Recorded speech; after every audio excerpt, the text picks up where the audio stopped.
Drag race, bike wheeling, ಬಿಸಿ ರಕ್ತದ ಹುಡುಗರಿಗೆ ಇದೊಂದು ಕ್ರೇಜ್. ಸ್ನೇಹಿತರೆಲ್ಲ ಒಟ್ಟಾಗಿ ಈ ಹುಚ್ಚಾಟವನ್ನ ಶುರು ಮಾಡ್ತಾರೆ. ಇಲ್ಲೊಬ್ಬ ಡ್ರಾಗ್ ರೇಸ್ ಅನ್ನೇ ಜೀವನವನ್ನಾಗಿ ಮಾಡಿಕೊಂಡು ಎಂಜಾಯ್ ಮಾಡ್ತಿದ್ದ. ಈಗ ಅದಕ್ಕೆ ಫುಲ್ ಸ್ಟಾಪ್ ಹಾಕಿದ್ದಾನೆ. ಯಾಕೆ ಅಂತ ನೀವೇ ನೋಡಿ.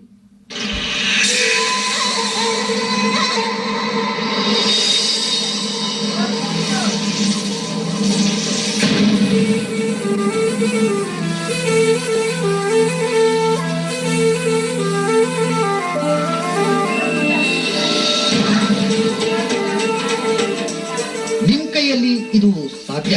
ಈತ ಇಂದು ನಿನ್ನೆಯಿಂದ ಈ ಡ್ರ್ಯಾಗ್ ರೇಸ್, ಈ ವೀಲಿಂಗ್ ಮಾಡ್ತಿಲ್ಲ. ಈಗ ಈತನ ವಯಸ್ಸಷ್ಟು ಗೊತ್ತಾ? ಕೇವಲ 20 ವರ್ಷ. ಸರಿಸುಮಾರು 12ನೇ ವಯಸ್ಸಿನಿಂದ ಈ ರೀತಿ ಡ್ರ್ಯಾಗ್ ರೇಸ್, ವೀಲಿಂಗ್ ಮಾಡ್ತಿದ್ದಾನೆ. ಅಷ್ಟಕ್ಕೂ ಈತ ಡ್ರ್ಯಾಗ್ ರೇಸ್ ಮಾಡೋ ಸ್ಪೀಡ್ ಅನ್ನ ನೀವು ಕೇಳಿದ್ರೆ ಬೆಚ್ಚ ಬೀಳ್ತೀರಾ. ಹೌದು, ಬರೋಬ್ಬರಿ 120ರಿಂದ 130 ಕಿಲೋಮೀಟರ್ ಸ್ಪೀಡ್.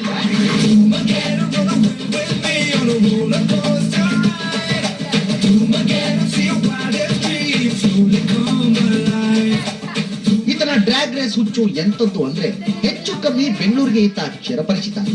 ಯಾವುದೇ ರೇಸ್ಗೆ ಹೋಗ್ಲಿ ಗೆಲ್ಲೋದು ಗ್ಯಾರಂಟಿ. ಈತನ ಫ್ರೆಂಡ್ಸ್ಗೆ ಈತನೇ ideal person cum super hero.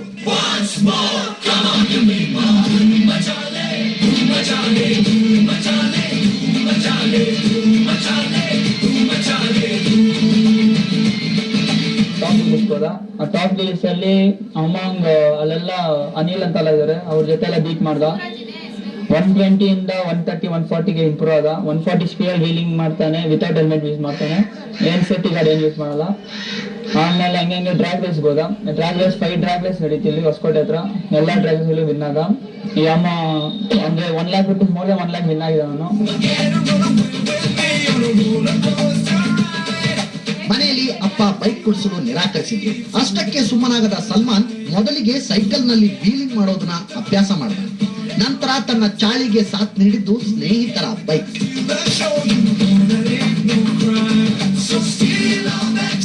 Starting arrive school ಓದ್ತಾ ಇದ್ದ. ಇಲ್ಲೇ ಆರಾಮಾಗಿ ಚಿಕ್ಕ ವೀಲಿಂಗ್ ಸೈಕಲ್ ಅಲ್ಲಿ ಮಾಡ್ತಾ ಇದ್ದ. ಆಮೇಲೆ ವೀಲಿಂಗ್ ಜಾಸ್ತಿ ಇತ್ತು, ಅದರಲ್ಲಿ ಹೆಸರು ಇತ್ತು, ಅದ್ರಲ್ಲೂ ಪ್ರೈಸ್ ಗೆದ್ದಿದ್ದಾನೆ. ಆಮೇಲೆ ಬರ್ತಾ ಹುಡುಗರ ಜೊತೆ ಸೇರಿ ಗಾಡಿಯಲ್ಲಿ ಆಗಿದೆ. ಅದರಲ್ಲೂ ಕ್ಯಾಮರಾ ಜಾಸ್ತಿ ಇದ್ರಲ್ಲಿ ಮಾಡ್ದ. ಮನೆಯಲ್ಲಿ ಚೆನ್ನಾಗಿ ಓದ್ಲಿ ಅಂತ ಕಾಲೇಜಿಗೆ ಕಳಿಸಿದ್ರು. PUC ತನಕ ಓದಿದ ಈತ ನಂತರ ಡ್ರ್ಯಾಗ್ ರೇಸ್ ಮಾಡಲು ತನ್ನ ಜೀವನವನ್ನ ಮುಡಿಪಾಗಿದ್ದ. ಹೀಗೆ ಈತ ಡ್ರ್ಯಾಗ್ ರೇಸ್ ಅಭ್ಯಾಸ ಬೆಳೆಸ್ಕೊಂಡಿದ್ದ. ಆದ್ರೆ ಕೊನೆಯಲ್ಲಿ ಒಂದು ವಿಚಾರ ಹೇಳ್ತೀನಿ ಫ್ರೆಂಡ್ಸ್, ಇನ್ನು ಮುಂದೆ ಈ ಸಲ್ಮಾನ್ ಯಾವತ್ತೂ ಕೂಡ ಡ್ರ್ಯಾಗ್ ರೇಸ್ ಮಾಡಲ್ಲ. ಶಾಶ್ವತವಾಗಿ ಡ್ರ್ಯಾಗ್ ರೇಸ್ ಮಾಡೋದೇ ಇಲ್ಲ. ಕಾರಣ ಏನ್ ಗೊತ್ತಾ? ಕೇವಲ ಇಷ್ಟೇ. ಆಮೇಲೆ ಏನೋ ಟೈಮ್ ಹತ್ರ ಬಂತು, ಹೋಗ್ಬಿಟ್ಟ. ಯಾವ್ದ್ರಲ್ಲಿ ಕರ್ದಿದಂತೆ, ಹೋಗಿಲ್ಲ, ಸತ್ತೋಗ್ಬಿಟ್ಟ.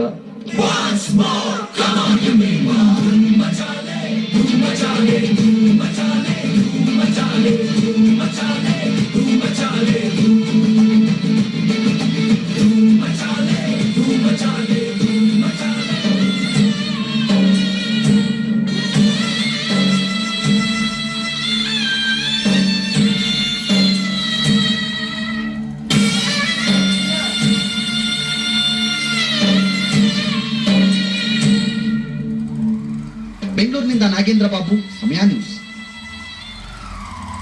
ಕಮರಿ ಹೋಗಿದ್ದ ಬದುಕೋ ಕನಸು ಮತ್ತೆ ಚಿಗುರೊಡೆದಿದೆ. ಜೀವನದಲ್ಲಿ ಏನಾದ್ರೂ ಸಾಧಿಸಬೇಕು ಅಂತ